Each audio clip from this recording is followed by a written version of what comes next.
with regard to apartheid in South Africa, that transition period. What was it like? Mike mentioned you met with Nelson Mandela a few times.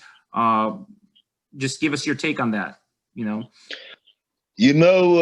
As a kid, I mean, I never knew about apartheid. Actually, I mean, I grew up on a farm, and we as young kids, white, black, we played together. So we never experienced it.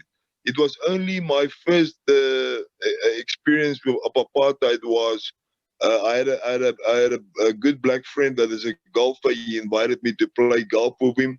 And my first experience there about apartheid was when he couldn't go into the same bathroom as that I went into.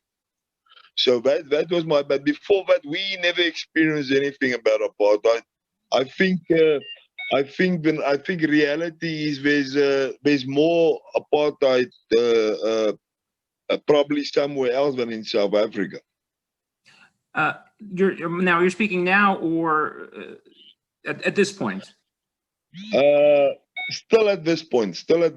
I mean, South Africa, I mean, we got some problems, but we can also discuss in a little while. But, there's more racism in any other country. I've seen it. South Africa doesn't have a lot of racism. I mean, there's now a few culprits that's causing a lot of problems. And that's an issue we're also going to discuss in a while, if you're able to listen to that. Mm-hmm. With that episode that you mentioned, so he wasn't allowed. How old were you guys? I was a teenager. I think I was 19 years old.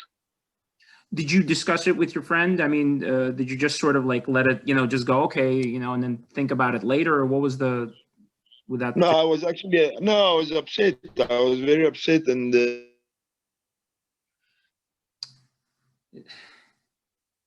it cut out. It disturbed me. That was my first. Before I even went to and he lived in basically like what they call a township back here. But I mean, I went and visited in his neighborhood, and I had no problem.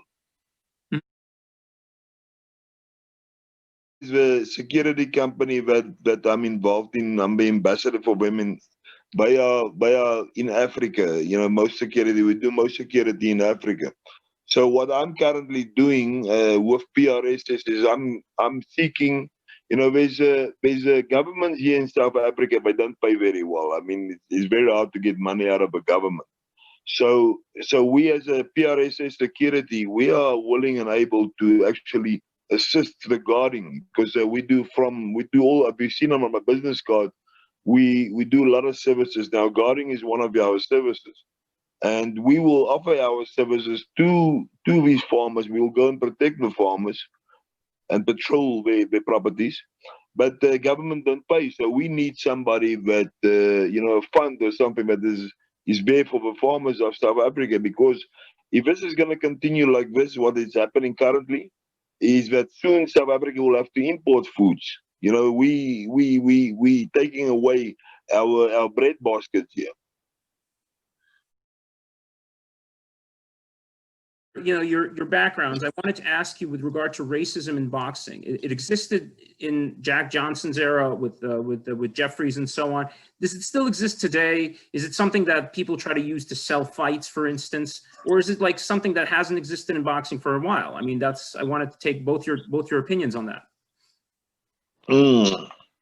I don't know. I think, you know what, if there's a racial thing, I think that guys always want to see maybe a white guy and a black guy fight each other. They don't want to see two black guys fight each other. That's always been the case.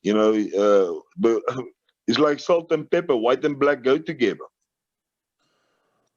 Let's go, champ. Shannon, I like that. What's your opinion on that? Do you think like a fight between, let's say, a white fighter and a black fighter is going to sell more because of that racial aspect of it?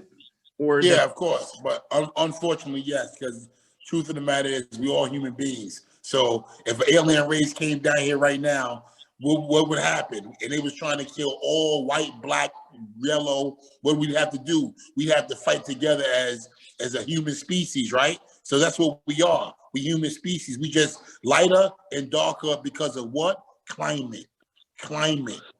climate. So what are you saying? Are we all chameleons?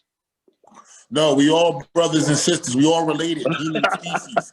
You know what I'm saying? But we No, you're changed. 100%. No, Yeah, we're we changed. We 100% right. changed because of the equator. The closer you are to the equator, the darker you're gonna be. Over time, you're gonna change. Your color's gonna change.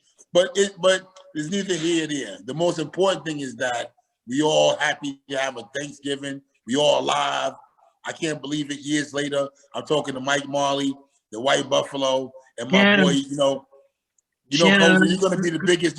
Cozy, you're gonna be the biggest thing in the internet real soon. By the way, He's a superstar. Let me tell you one thing, guys. I'm mixed up. Oh, That's right. Me too. I'm everything. You know, there's nothing wrong with somebody talk about racism. As long as we have racism in our society, there'll be racism in boxing. On the other hand, if I was a South African and I rooted for Harold Volbrecht or Francois Botha or Pierre Fourie or any of those guys, Kelly Canozza, if I root for them because they're my countrymen, what's wrong with that? Nothing.